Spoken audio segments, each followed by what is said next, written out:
I was getting so sucked into the TikTok, Instagram, YouTube algorithm world. My wife and I, we had one kid then, and we were balancing childcare because she was off from preschool. I only had an hour or two a day to get any work done. What I realized after the holiday was that I was using all of that time to make these videos, and I wasn't using that time to write. I was like, wait, this isn't the goal. I started doing this to do this other thing, but now I'm not even doing the other thing.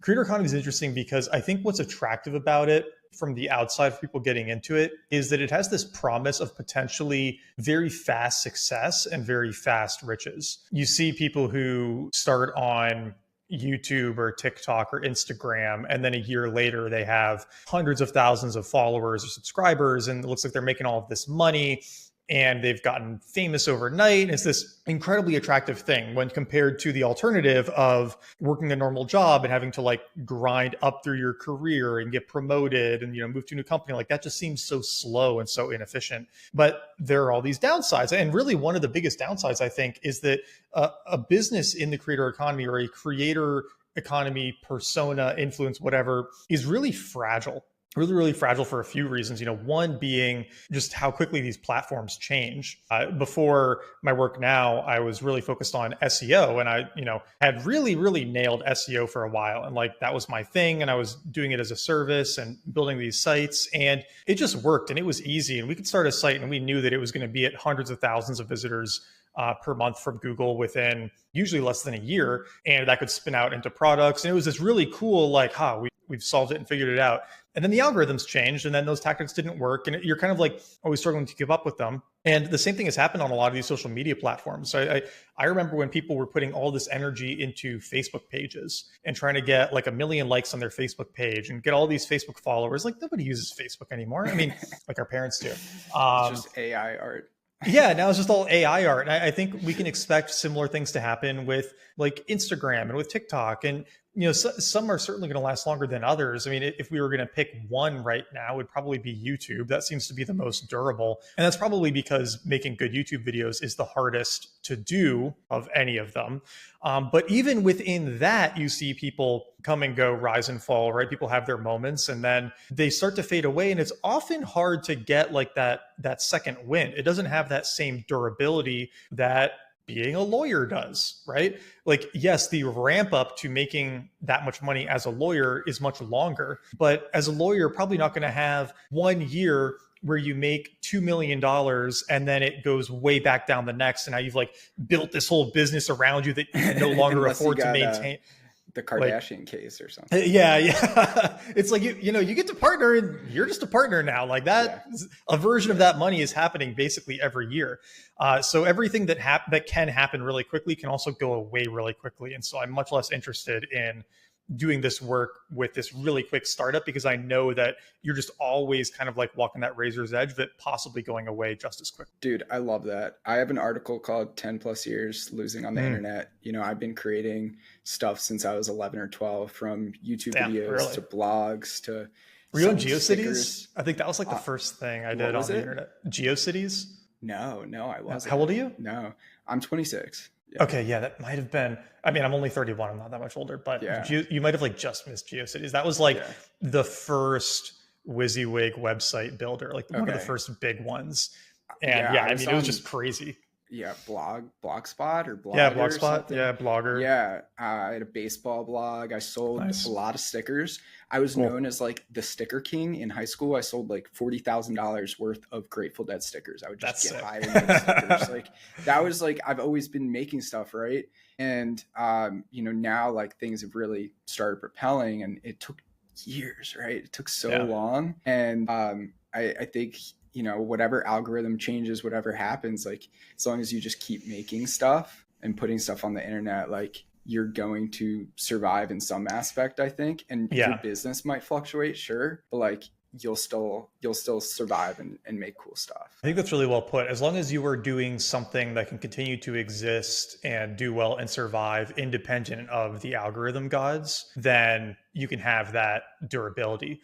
But when your whole business is dependent on these algorithms continuing to favor you, that's kind of a scary position to be in. Yeah. Let's talk about the algorithm gods of TikTok. The CCP algorithm gods, if you can say that without getting the algorithm party. Yeah, the algorithm party. Ooh, that's good, dude. That's actually some like kind of good, isn't it? Oh, yeah. That's good. I'm reading Unincorporated Man right now. I don't know if you've ever read that. It's no. Dude, it's so good. It's like Palmer Luckey's favorite sci-fi book, and it's this future society where everybody has like companies have equity in you. So you have to work your entire life to gain equity of yourself and get full equity. And sounds kind of like crypto dystopian. I like it. So the Unincorporated Man. Yeah. Cool. It's so good. It's like Atlas Shrugged if it was like 600 years in the future is how I'd say it. Yeah. All right. Yeah, it's pretty good. So let's talk about the algorithm party, algorithm gods of TikTok. I was really just blown away by the fact that you were able to grow your TikTok while writing so much.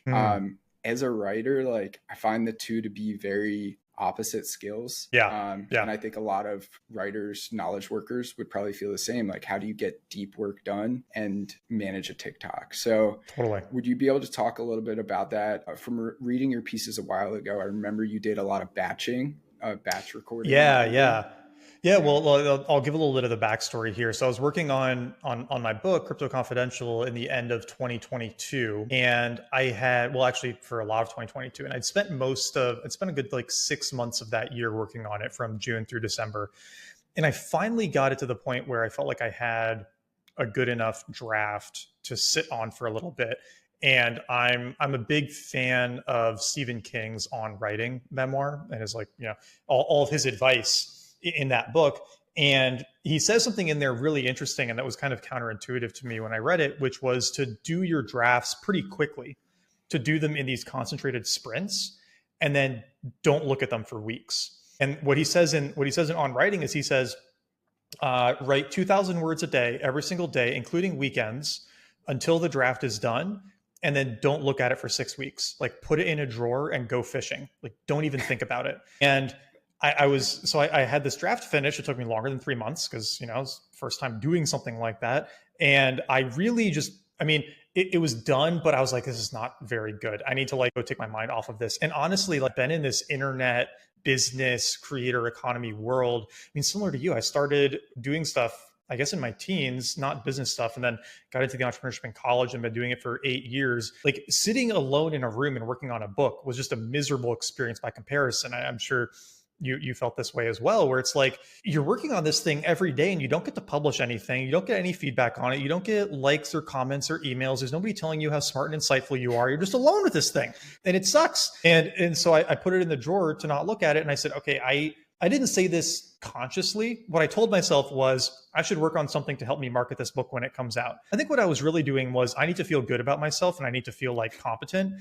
And the thing that I've always been kind of good at is figuring out what these algorithms are rewarding and then serving it and just juicing the shit out of that for fun and games. And I had heard that BookTok was really big, that it was this new thing on TikTok. People were recommending books and it was driving a lot of book buying. And so I said, well, let's go play around with that. And so I had the draft aside and I basically spent 24/7 on TikTok figuring out the BookTok algorithm and how to succeed at it. And the thing that I realized was that there were a few people in fiction BookTok who were doing this thing where they would strategically hide the covers of the books they were talking about to create this bait, this hook technique. You hold the side of the book up to the camera and say this book, blah, blah, he really loves Atomic Habits. And I was like, okay, but nobody's doing that in nonfiction. So I can use that in a new niche, which is always a good tactic, right? Find something working really well in one niche and then use it in a different one where it hasn't been exploited yet. So, okay, that's working really well. Clearly rewarding daily videos, clearly rewarding the way the algorithm worked at the time. I don't know if this is still true, but the way a video would get recommended to you was often if you liked another video that talked about similar topics, even if it wasn't in the description or in the hashtags, because they're creating a full transcript of each video and they're probably using that for their matching. And so one of the things I realized was if you want a video to rank for a book, you have to mention a book that somebody has already liked a video on, because that way the algorithm will feed them more videos related to that book. because that's part of how it's matching this content. But if you just talk about the same books that everyone's talking about, people will stop watching your videos because there's no surprise element. So you have to kind of like find this mix of, okay, we got to mention Atomic Habits, Psychology of Money, 4-Hour Workweek, like all of these big nonfiction books that everybody knows, 48 Laws of Power. But then we have to slide in ones that they don't, because then you're differentiated from all of the other creators on BookTok. And I thankfully had, the other big advantage I had is I've been taking notes on all of these books for years and years and years because I love doing it. So I had my notes from 200 some nonfiction books and took all of those. I took all of the videos, all the books that were doing the best on TikTok. And then I just started kind of like mixing and matching and figuring out like what kinds of videos are probably going to do really well. And I said, okay, I'm gonna do this for 10 videos.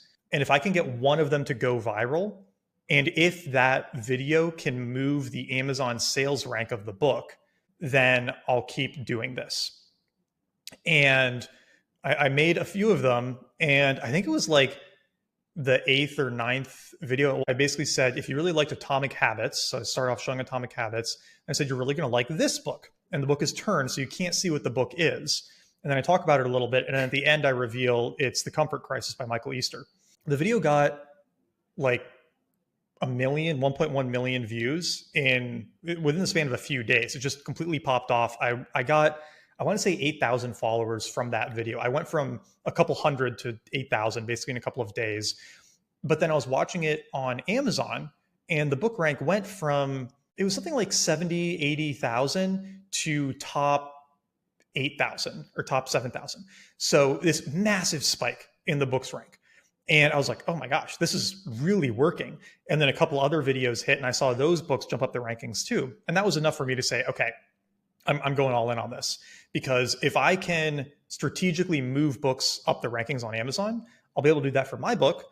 And this is just going to be an incredibly useful tool to have at my disposal for, anything else in the writing world. So I kept doing it, kept working at it. But eventually what I realized is what you alluded to, which was I was getting so sucked into the TikTok, Instagram, YouTube algorithm world. I was putting all of this effort into growing those audiences. And then over Thanksgiving, I had a pretty constrained schedule. My family was in town. I was entertaining them.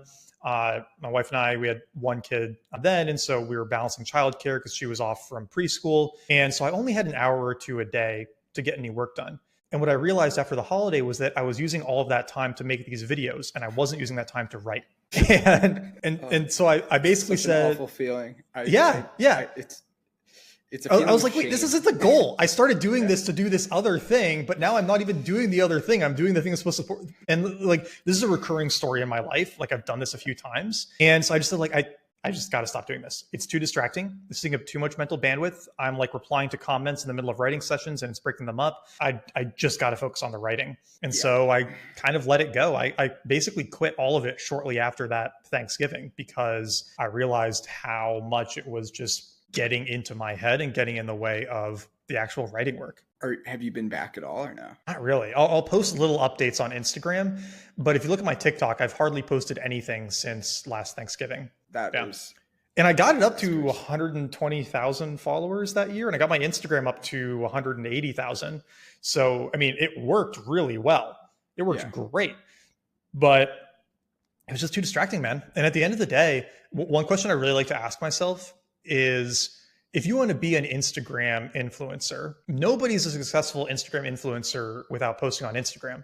But if you want to be a successful author, 99.9% of successful authors do not make book videos on Instagram. Yeah. So that is not a necessary ingredient for your success. It might help a little bit, but there are huge BookTok influencers who've published books that haven't gone anywhere. And there are tons of authors who have never made a BookTok video and they've done great. And, I kind of said, I realized that. I realized I was doing it because I liked seeing a number go up because it made me feel good. It made me feel like I was doing something. And I just decided to quit. So you got the book deal before TikTok? Yeah. Okay. All right. That's interesting. Are you able to tell, did BookTok, BookGram, whatever it's called. Did that help Crypto Confidential sales as well? Honestly, I don't think it helped that much. That's the tough thing, because I didn't do as much on TikTok, but I did a big Bookstagram campaign. I mean, almost all of the big nonfiction Bookstagrammers posted about it. And relative to the other stuff I was doing, like going on podcasts, mentioning it in my email list, people mentioning it on Twitter, I couldn't say that any Instagram post drove a meaningful number of sales relative to that. And so it was actually really good that I quit, because if I had continued to spend the next 8 months that it would have been on getting my Instagram as big as possible, and then it barely moved the needle, I would have wasted 1,000 hours of work getting good at something I didn't actually care about, on imagining it would lead to some result that it just didn't lead to. Dude, I feel that the same way. My book sales have all come via the nerds on Twitter, LinkedIn, my newsletter, my friends' newsletters. That's it. I looked at your approach on BookTok and said, how can I do a different spin on that? And I made very, very silly BookTok videos, essentially, of me reading very provocative books on the subway. You might have seen them. Yeah, I did see these. Yeah. Yeah, my Instagram was Subway Reader at the time. I've switched it back to I am Jason Levin, but 20 million views of me reading a book called How to Live with a Small Penis, right? And so it's like, how can I so how can I do BookTok in my kind of style, right? Yeah. And I didn't see any sales, maybe a couple, maybe a few. And I had done ones with my book of me reading it, like me in a suit reading Memes Make Millions. What are these finance dudes reading about memes? Like, are they meme coin traders, whatever. And all the sales just came from Twitter and LinkedIn. And it's like, all right. I mean, it makes sense. Like, are TikTokers really reading books? I don't know. Well, they are. I mean, I definitely saw it have some effect. Yeah. But it maybe it's just a certain type of book. It's definitely like, romantasy and that whole genre is huge on TikTok, and very actionable self-help is really big on TikTok and Instagram. But for every video that did well, there were 10 that didn't do well, and only certain books hit that TikTok algorithm, it seems. So, spending all of that time building that audience on the hopes that you'll be able to use it for your book is kind of silly, especially when you can hopefully just get the influencers on those platforms to talk about your book for you. And they're the ones who are putting in all the work already. And so you may as well leverage their audiences instead of relying on your own. Something I've really come to believe a lot more is that way too many people are focused on building an audience when they should be focused on getting really, really good at something so that they get on the radar of the people with audiences. Because then you're actually, you have this skill set that you're focused on and that you're leveraging. And there are 100 people with bigger audiences than you could possibly build in 2 years if you were fully focused on it. And you might be able to get on 20 of their radar and have them be mentioning you to their audiences, which comes off better anyway than if you're selling yourself to your audience, because they know you're going to be selling yourself. Like, it's always going to be less effective. Dude, yes. One of my best friends, he runs a SaaS, 120K MRR, has 300 followers on Twitter. Yeah. And just pays influencers on Twitter and TikTok. He has no TikTok, never shows his face, totally bootstrapped. Like, the dude just moves in silence, like when there are other influencers, you could just pay them. Like, so right now, I'm building a SaaS, you're building a SaaS as well. I'm building something called Meme Alerts. Hobby. Yeah, go ahead. It's a hobby too, right? So Meme Alerts, it alerts people of new viral memes, right? And so using a mix of AI, scraping, human as well, and basically like Google Trends for memes, right? You're a Google Analytics guy, right? And so I was like, like I've got a sizable audience, but there are meme pages with a lot bigger. Like, I don't need to go start a second meme page and distract myself on Instagram. I could just pay him a few $100. Like, it's the same thing, right? It's like I've got a friend doing that in like the fitness industry, and he started off trying to become a fitness influencer to try to like build his audience that way, and then he just realized he could give all these people affiliate deals. And I think his business is going to do 20 million this year, like 40% EBITDA or something crazy. He's got like 2 employees. And he's basically just offline. He's just letting the other influencers do the work, right? And like, I'm not saying don't be an influencer. If you want to be an influencer, but don't become an influencer to serve some other business goal. because there's probably a much better use of your time. I love that. Absolutely. It's similar. I have this saying, which is totally based, but it's like, don't trust journalists, use them. You can't really trust a journalist, obviously, but you can use them very well. Totally. It's the same thing with influencers. I feel like maybe they're a little more natural. Most of them, or at least our friends, our circle, are like, yeah. I trust them a lot more than journalists. But you don't have to necessarily become one. You can just, everybody has an email, a link in bio, a way to contact. Yeah. Most of us respond to DMs. Like most creators just kind of respond. Like, and it's tempting to think that you need to do everything, right? And you don't. You should probably just focus on doing like one or two things super well.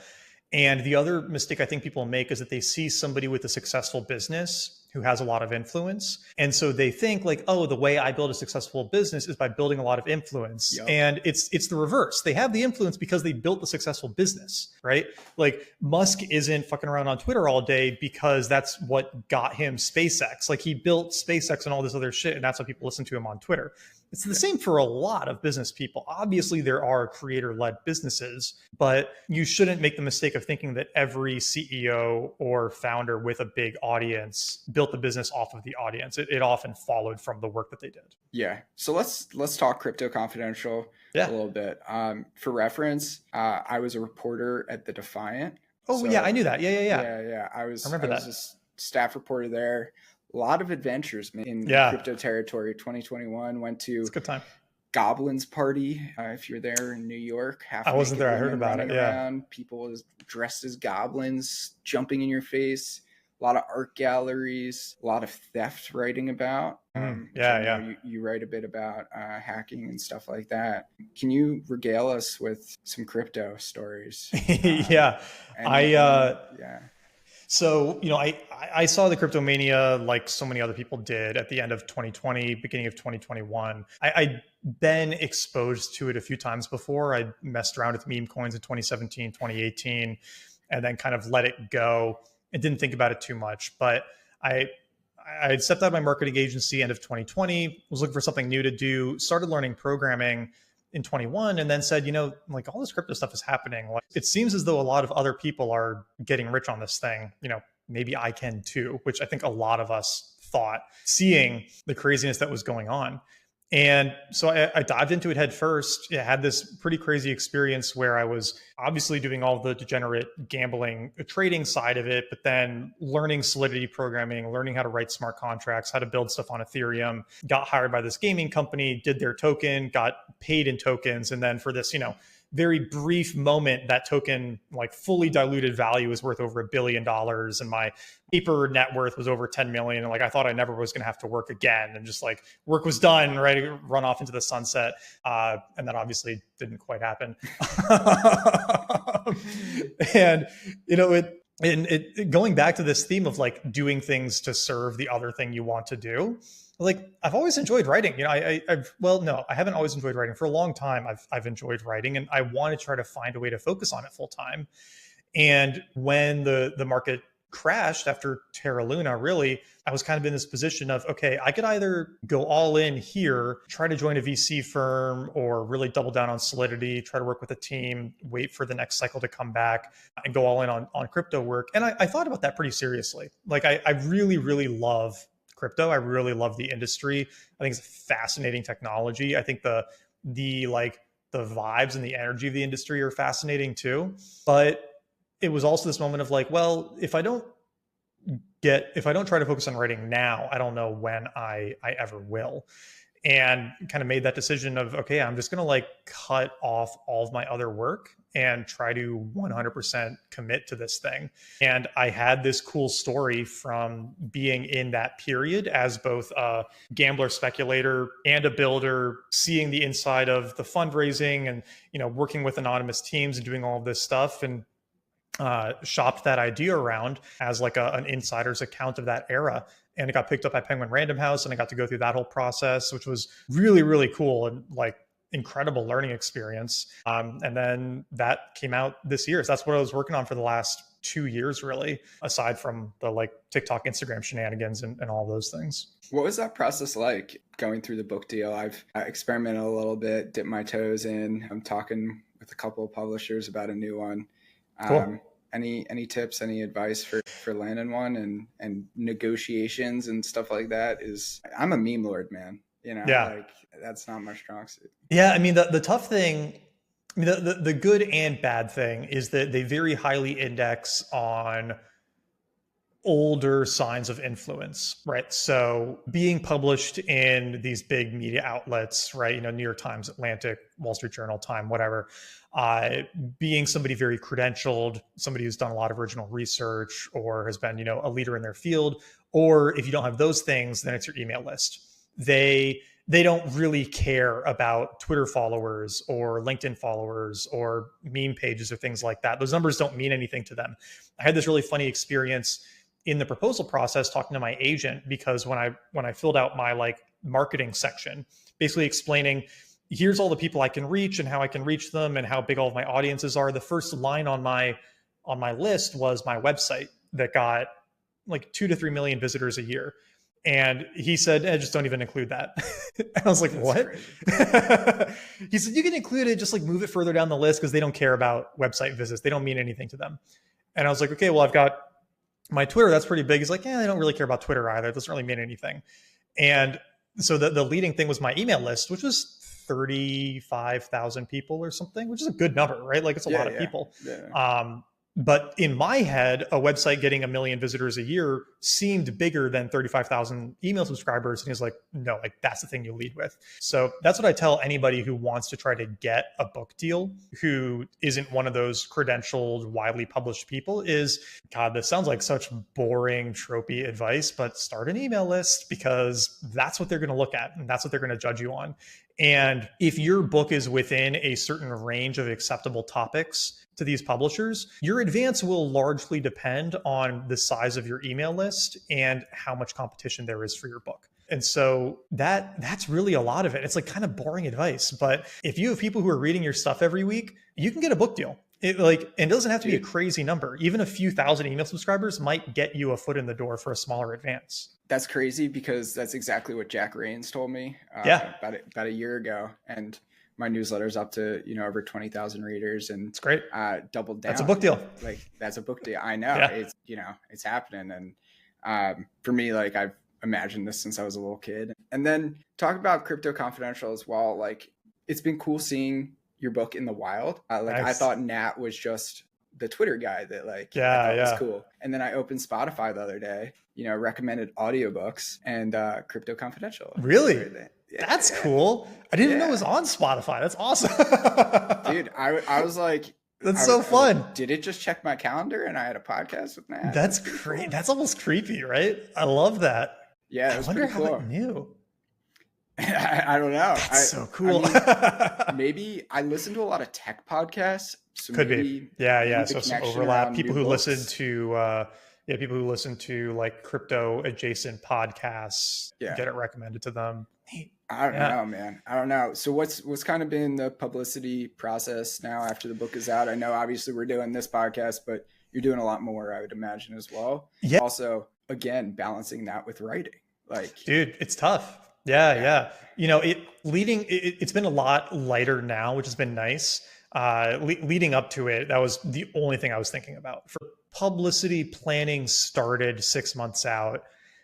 Basically, the thing that I was focused on was to just get it in the hands of as many people as possible, because it's a good book. It's entertaining. It's educational. I think it captures the vibe of that era really well. And I knew that if people picked it up and started reading it, they would enjoy it, even if it didn't look like a book that they might pick up otherwise.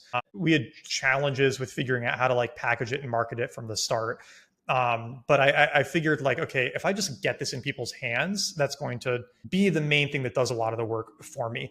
And something I looked at a lot actually was how fiction books do their marketing, because when you have a nonfiction book that's how to start a SaaS company, it's a little bit easier to market because the promise is very clear, right? It's if you want to start a SaaS company, you read this book, right? If you want to Yeah, if you want to lose weight, you read this book, right? Like, or my book promises to teach you how to train your dog. A lot of nonfiction is very outcome oriented like that. Or it's a historical book and people are interested in that period of history. Or it's a political book about something happening in the news and people are interested in learning more about like that event. And with this, we kind of like didn't have any of those particular things because it wasn't coming out around a crypto news event.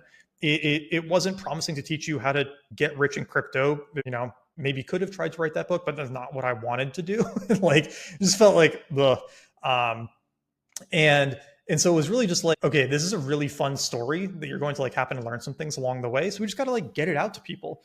And so that was a lot of what my publicity focused on, was going through every single person with even a modest reach on Twitter, especially, and reaching out to them. And literally all I asked was, can I just send you a copy of this? I think you're going to dig it if you get a chance to read it. I didn't ask anyone to post about it. I didn't ask anyone to like feature it in their newsletter. Didn't really ask anyone to have me on their podcast. Like, there was no ask. It was just, can I send this to you? And, you know, that's an easy ask, right? Because it's like, yeah, sure, I'll take a free book. And then the thing that I did differently that most people don't do is most people do that so they can send it during launch week, so that, you know, like the book is coming out Tuesday, everybody gets it the Tuesday before, and then they can post photos of them like getting the book. My problem with that, and I knew this was a problem because I've done BookTok, was that a lot of people are getting a lot of books. And everybody has a reading list that's like months long. And so the idea that somebody's going to get your book on Wednesday, read it that week, and then post like a positive thing about it when you launch next week is ridiculous. Like, nobody's going to do that, or very few people anyway. So I started sending it to people 2 to 3 months before the launch date. I was sending out ARCs. That's smart. That's really smart. These cheaper paper printed versions of it that say like on sale 7.9, and like they don't have the blurbs or anything on them. You know, it's cheap paper. Dude, that's really smart. I love that. Sending it a few months in advance. And all I did was just send it to them. I just started going through the list, and I would try to DM or text like 50 people a week. That was the goal that I set for myself. They'd say, yeah, and then the publisher would send them out. And then I got in a fight with the publisher about how many I was sending out. And they eventually relented, and they just sent a box of 150 of them to my office here. And so I started sending them out, which was actually great because then I could write little notes to everybody in them that they couldn't do. And so then people were getting them. And my plan had been to just wait until launch week and then to ask people to post if they liked it. I would wait and see if they messaged me and said they enjoyed it. And if they did, now I would ask them to post it. But then people just started posting it like without me asking. And so we were starting to get these tweets about the book 2 months before launch date, people really enjoying it.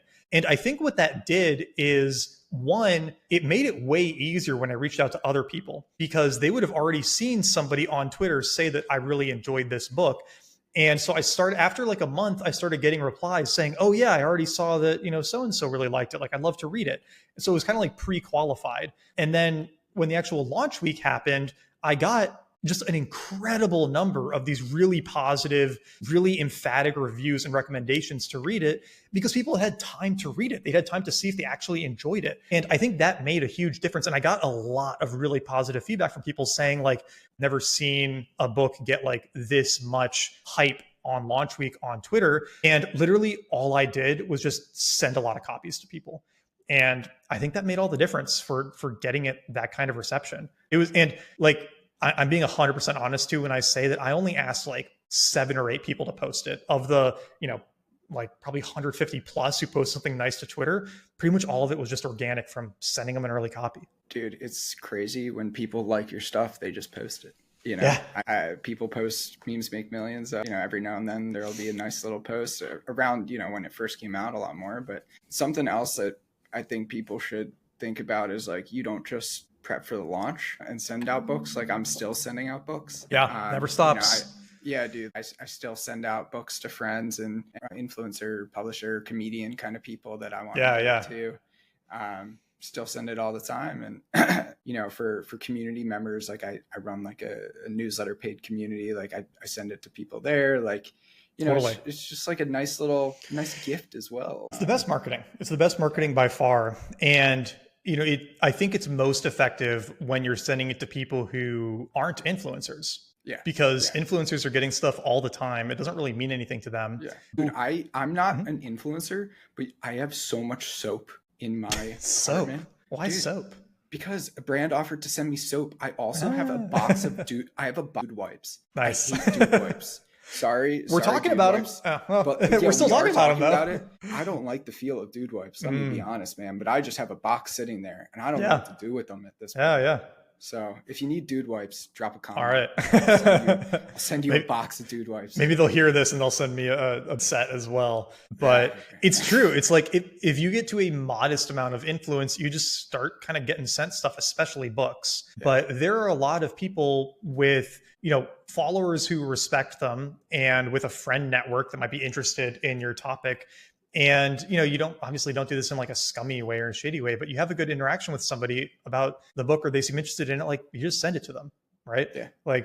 It costs you $10 and you never know what that's going to lead to down the line. Dude, also bringing it along to meetings. Like when I fly to SF, I just pack a bunch of books because I know I'm going to be hosting events. And if I see somebody, if I'm talking to somebody, let me grab you a book.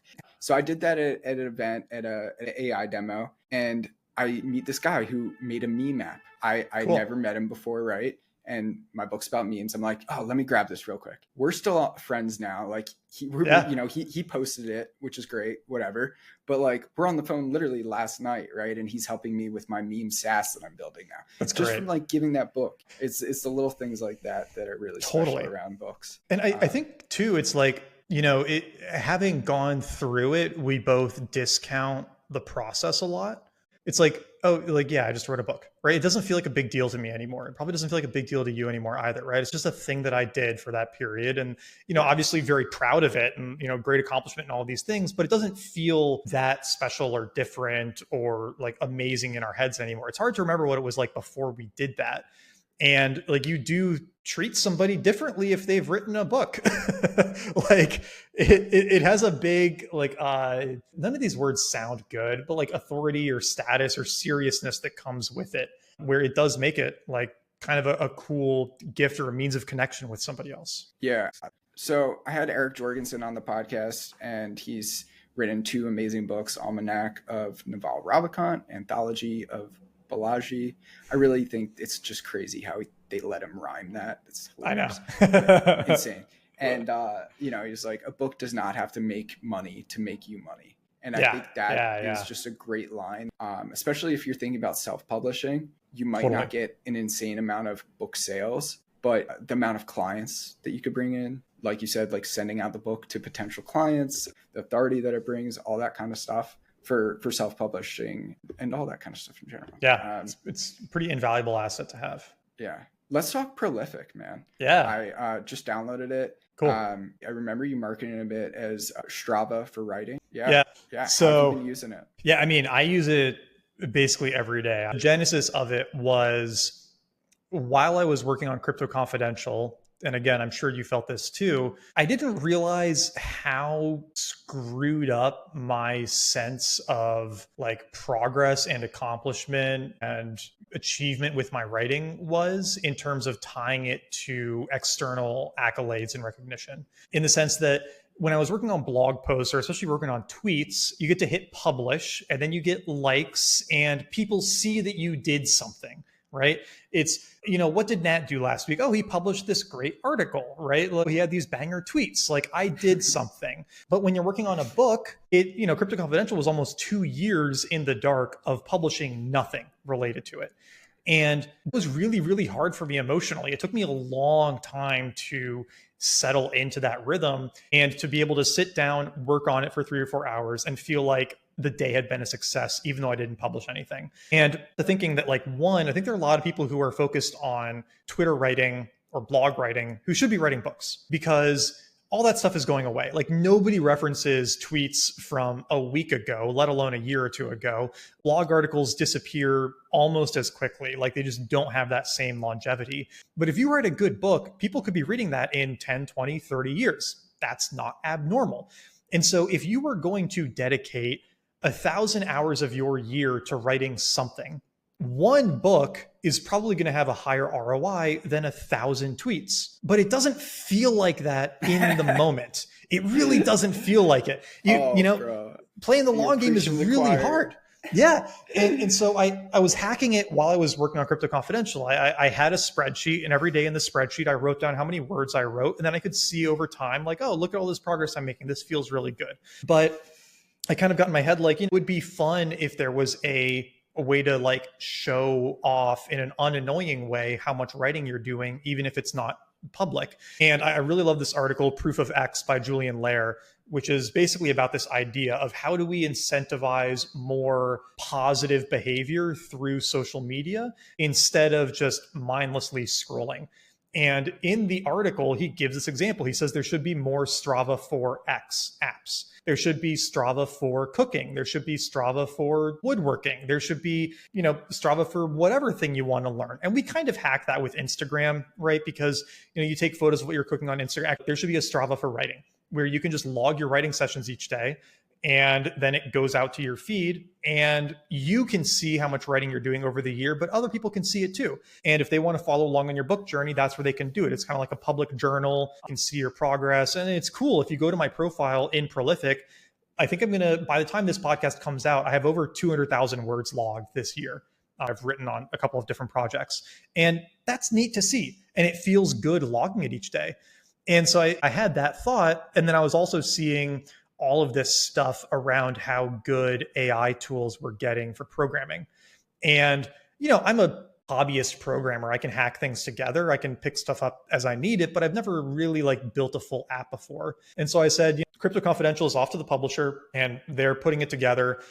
I wrote this first draft of this sci-fi novel I was working on, and I put that in the drawer to let it sit for 6 weeks. So I said, what do I work on? And I didn't want to do TikTok stuff again. And, I didn't want to accidentally create a job for myself. So I said, I'm just going to try to build this app for fun, see how it goes, see if it's as easy as people are saying it is. And if it works, then I'll have this app and I can use it. Maybe other people can use it too. So I literally built it in 3 weeks, the first version of it. I downloaded Cursor, I had ChatGPT open, and I just kept asking questions like, how do I start building a mobile app? What languages do I use? Okay, I have the environment set up. How do I get it working on my phone? Okay, how do I build a screen? How do I set up the database? And it probably wrote 80% of the code for me. And I knew enough about how to debug and fix things and ask the right questions. And 2 or 3 weeks later, I had it on my phone and I could start logging my sessions. And it was pretty freaking cool. It's on the App Store. You can download it and, you can log your writing sessions and I'll comment on your stuff and cheer you on. And it's really fun for me. I love having it. Nice. You are the fucking goat. That's so cool. I love that. You do the cycle, write in the book, make apps. I could kind of imagine where that's a repetitive thing. I think so. Write the book, get 6 weeks, put it down, code an app. Boom, boom, and just keep on building shit. Yeah. I'm excited, dude. I downloaded Prolific and I want to start logging stuff as I'm working on a second book. So it's really motivating for me. And, some people don't track their writing every day or whatever, but I feel like tracking your writing is so helpful because it is a skill, it is a muscle. And I think of all the analogies we could make, it's probably closest to endurance running, where if you only go out and run 3 miles a week, that's all you're ever going to be able to run. But if you study how to train, study how to recover, study how to push yourself, you get into the progressive overload, you figure out your best windows of the day, your supplement stack, all of that stuff. I think you can really push yourself a lot further than you think. And if you want to make it as an author or really any kind of writer, shots on goal is the most important thing. There are hardly any Harper Lees who write one book and it's a mega bestseller and then they never write anything else for 20 years, or James Clears, right? They're by far the anomalies. Almost every single other person who's making it as an author has put out 5, 10, 20 books and one of those has hit. And then it's brought their whole career up. So, I mean, you just got to keep writing. Dude, even Seth Godin, the marketing genius, right? Yeah. He wrote 15 a lot books. of books. Yeah. Yo, one of his books, I bought it off eBay because it's hilarious. He wrote it very early 2000s when he was probably our age, somewhere around there, 20s, early 30s. And it's called Email Addresses of the Rich and Famous. And it's just a list of email addresses of rich and famous people. That was Seth Godin, right? And this is like, this dude's probably worth tens to hundreds of millions, right? Whatever he might be worth at this point. And that was his book. That was the entire fucking book. It's crazy. Seth Godin's he's such an interesting guy with this stuff. It's like The Dip is, I've got it on my shelf here somewhere. I mean, that's a great book. And it's like 60 pages. It's tiny. Yeah. I mean, how big is this thing? Right. But I've got it like very sticky tabbed. Yeah. I mean, 70 pages, and a lot of the pages are just like a single quote. But like, if you have a good idea, like, you can do it like this. Speaking of books, let's talk books. It's actually really funny. When you Google 48 Laws of Power, your notes come up. Yeah. I guess that's that SEO juice, right? But and just adding the notes. What are some of your favorite books, man? And what have you been reading lately? What do you recommend? Yeah, I mean, lately I've been reading all fiction. I was like a nonfiction maximalist for 10 years probably. And I kind of started to hit this point where a lot of the self-improvement, self-helpy nonfiction started to feel very repetitive, wasn't really learning anything new. A lot of it just like doesn't replicate or is very cherry picked. And you kind of realize you're reading a lot of that for the feeling of reading it and not necessarily that it's like making a huge impact in your life. There's very few that I could point to that like, oh yeah, that book was a little bit of a 0 to 1 moment. Like 4 Hour Work Week, I think was sort of like the canonical one for me. Deep Work, also just like another very simple, but like really excellent book. Mastery by Robert Greene is actually much more my favorite than 48 Laws. But in nonfiction realm, the ones that always come to mind, definitely Anti-Fragile, definitely Mastery. I just like look at my shelf here. I feel like I've got a lot of them highlighted. Tibetan Book of Living and Dying is like super interesting. It's a more recent one. What is that? I've never heard. It's a book about Tibetan Buddhism, but presented in a very secular friendly lens by a really, really influential Tibetan Buddhist monk. So it's like, if you're that kind of spirituality curious, but you get turned off by a lot of the very woo stuff, it's sort of the perfect book for exposing you to all of those ideas in a very palatable way, including some of the more like woo ones, like reincarnation or whatever, in a like, again, just like much more palatable sense. It's really, really interesting book. What about fiction? Let's talk fiction. Did Nathan get you? Has he converted you? Is that what's Nathan's a great friend now. We connected over Twitter and we write together once a week now. I switched over shortly before I met Nathan. I think it was like, the right friend at the right time where I started thinking about this more. And then like Nathan and I appeared in each other's lives because there aren't many people from our world who are trying to do fiction. Dude, it's because few and far between. A lot of us start as fiction writers, right? I wrote a novel in college. I wrote like a lot of screenplays. But the problem is, it's very hard to get a fiction deal if you don't know anybody. And I knew no one. It's a lot easier to just like make money with nonfiction, writing articles, writing blogs, writing a book. And then you do it for so long, years and years. I personally, like now when I try to write fiction, the muscle that I had in college when I was a little stoner with all the free time living in the woods, I could just spit out stories all the time. And now when I try to write, it's like that muscle is just dead. And because I don't have the time anymore, because I'm busy responding to tweets and VC, blah, blah, blah, blah, blah, money, right? And it's such a different part of your brain too, because if you've been in the online writing world, there's all of this reward around actionability and concision and directness. And a lot of those things actually make fiction writing worse, right? If you're too concise in your fiction writing, then people can't get lost in the world or the characters or the story, and it just feels too choppy almost, right? You have to like unlearn a lot of things, and not to mention learning an entirely new skill set that you just never practiced with nonfiction writing. So it's this real beast. And you're right too, the money side of it is so much more challenging because there's not really like a small version of it the way there is with nonfiction. Like you can have a newsletter and courses and maybe a paid newsletter, and you can do freelance articles. All or nothing, right? Fiction's really all or nothing. Back in like the 50s, 60s, 70s, whatever, Vonnegut was, he's making money selling short stories to newspapers and articles. And I thought I'd be able to do that.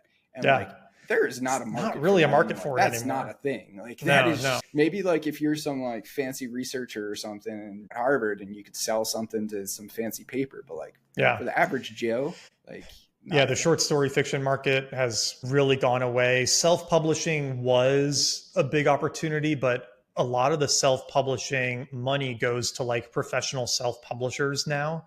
It's really hard to compete with them. They're like some of the best ads people on the internet because they know exactly how to play like the Amazon ads algorithm to get their books in front of people. I mean, it's like it's really hard. But if you pull it off, it's like maybe the most lucrative solo career in the world. It's like such an interesting business in that sense because you can't really build a business alone. I mean, I guess like Peter Levels, right, is maybe the exception here, but there's very few like one person businesses and they all require like maintenance. You can't really make music alone. You can't make a movie alone. You can't do a lot of these other things alone, but you can write a novel alone and send it off. And then if it's Fourth Wing and it sells 5 million copies that year, I mean, you're making a good chunk of money, right?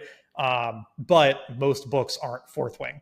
And whereas nonfiction has a little bit more of an even distribution in sales, fiction is really just crazy power law. Like, again, all or nothing. So it's a tough industry to break into. And on top of all of that, they don't give a shit about your audience. So like you can have all the email subscribers and Twitter followers and whatever in the world, and they won't care. If the story doesn't seem like a banger that they think they can move copies of, they don't care that much about your newsletter size. So it is this pretty wild industry in that sense. So why are you entering it? A couple of reasons. One, there's no reason you can't do both. And my agent actually said this. He said, a way, because I told him I wanted to do both. And he was like, well, most people don't. But if you're going to do both, the way you should think about it is that nonfiction is your day job. That can make you predictable money. You can go out and you can sell a book deal every year or two for, within this range, and you might have a home run, but even if you don't have a home run, you can make a good, like, call it 150K, whatever base salary as a nonfiction author. And then fiction is the moonshot, right? He's like, when you turn in a fiction book, like odds are nobody's going to pick it up. If they do pick it up, it's probably going to be for a low advance. You're not really going to make anything. Or you happen to write, Ready Player One and you get like a $2 million advance or whatever, and you get a movie deal and, your life just gets insane. So, I like doing both. And the reason I like doing both too is I really just like writing. I don't want to do speaking. I don't want to do courses. I don't want to do like products or lectures, any of this other stuff. Like I want to find a way to afford to just like sit in my office and write for 5-6 hours a day and not have to deal with that other shit. Like I know how to do the other shit. I've done it before. I could go build that business again if I wanted to, but it's not like satisfying to me. Like I don't enjoy it. It feels like a job. And if I wanted a job, choir, brother. Like I'd go be a lawyer or something. Like I'd make a lot more money being a lawyer than selling courses. So I'm really focused on how do I just make the author thing work. And the problem with nonfiction is you run into a couple of barriers. One, you need to become a journalist, right? So you take like the Malcolm Gladwell approach and you go find interesting stories or research or whatever, and you turn that into books. And that's like one way to do it. Another way to do it is you're like a historian, right? So, you're Robert Greene, you're Ron Chernow. You don't like that route. Personally, it's not interesting to me. If you're an ideas book person, the problem you're going to run into really quickly is that like no ideas book person has more than 2 or 3 good idea books in them. They might publish more books than that, but they start repeating themselves. Almost anybody who puts out a regular cadence of nonfiction idea books, you're kind of just going back to the same vein once you find something that works, right? Like, and I can do that, but I feel like I'd get bored of it, right? Like that's not how I want to have to do the career. And the nice thing with fiction is that there is this infinite area for creativity and possibility where if you have a good idea for a world and a character in that world, like you've got a book. If you know how to expand it and build out the whole interesting thing and like maintain readers' curiosity and do all of these things, like that can be a truly infinite career without necessarily having to repeat yourself or do all these other things. And so if you want to be somebody who's putting out a book a year or maybe even more, having fiction in the mix gives you a lot more optionality. And so that was the thinking that got me into it. I was like, I should at least try this. And so I tried it and then I ended up loving it. Right? It's like you can't do it if you don't enjoy doing it, but man, is it fun. Oh God, it's so fun. It is so much fun. The feeling of making yourself laugh around some fake characters in your head that don't exist. Or being surprised, right? Like, it's really, you have these magical moments where you're writing something and then you write that a character said or did something and you're like, where did that come from? And you think about it and you're like, actually, that is really good. Like, it's totally what should happen here. You had no idea that was going to happen, but then it just appears on the page somehow. And it's just such a special feeling in that sense. So it's a beautiful feeling for sure. Yeah. I wrote this novel in college, which I would love to get published one day. It doesn't, who knows? I think it could be like a funny TV show for sure. But it's about an obituary writer who starts killing people to fuel his career. Oh, so that's great. I love that. More people to kill. Yeah. I think it'd be so funny. And just like, this like angry satire. I wrote it when I was a kid in New Jersey. Yeah. Just like, I think it'd be so funny to do. Yeah. Kind of like, what's the Jake Gyllenhaal movie, Nightcrawler? Oh, yeah. I'm thinking almost, have you ever seen Wilfred? Like, just like that. Oh, it was so funny, dude. It was this like... Was it the TV show with Elijah Wood? Yeah, with the dog. Okay. Like, just very dark and weird. Like, that is how I imagine it. I think it'd be very funny. But yeah, I really like that idea. Somebody like Ryan Holiday, Robert Greene, whatever, like, they're able to put out so many books, but the ideas are very similar, at least with Holiday. It's like no shame on him. He is one of the best writers of all time, or not. He's one of the best marketers of all time. And he's built an incredible business around his books, and he's really nailed the stoicism niche and basically like created a religion, which is kind of crazy to see. But that being said, every book is basically the same at this point. But that's why also like he is releasing a lot of books that aren't about that too. Yeah, I think that's important. Is like you don't want to get too bored. You don't want to get too bored. And obviously you can do that in fiction too. Like I wouldn't want to, and again, incredible amount of respect for James Patterson and like what he's built, but I wouldn't necessarily want to go that route either, where you've like nailed a formula and you can now like hire people to run the playbook on your formula to like your books. Turn into like Warhol. I know. Yeah. Well, it's tough. Like so many creative things become businesses. And there is always this struggle between, do you write the thing that you want to write or the thing that is going to be the most marketable? It's a tough balance because like you got to make money, you got to feed your kids, but you also don't want to get bored or lose the creative energy that got you in there in the first place. 100%. I feel like as I've been writing my blog more and more, when I write the things that I really want to write, that's when it hits the hardest. This week, I wrote an article on Sunday called Sexvertising. And cool. I was very nervous about writing about this. Like, sex is like a weird topic, right? And but I thought it needed to be talked about. Like there's like a lot of marketing is around sex, right? Yeah. It's around like sex appeal and stuff like that. And you don't see any marketers really talking about this stuff. It took a while and it was like, and it hit, right? A lot of responses in the newsletter, a lot of comments and stuff. Yeah. And I really want to write another one, actually inspired by our mutual friend, Jack Rains. He was not a fan of it. But it was like being a digital nomad is overrated, essentially. Oh yeah. No, I fully agree with that. Yeah. Like start settling down, Like I knew that would piss people off, but it was like, I believe it fully. I'm in New York. I got a wife and dog. Like, that's what I want to write. And that's, I love it. I mean, that's the good thing about a newsletter too, is it's permissionless. Nobody has to give you money. Permissionless and low stakes. You get to run a lot of experiments, which is great with it. Yeah. Books are much riskier experiments. That's true. Dude, this was a fantastic podcast. I really enjoyed it, man. I've been looking forward to chatting for a long time. And so it's cool to talk. And like I said, let me know when you're in Austin. It'd be fun to hang.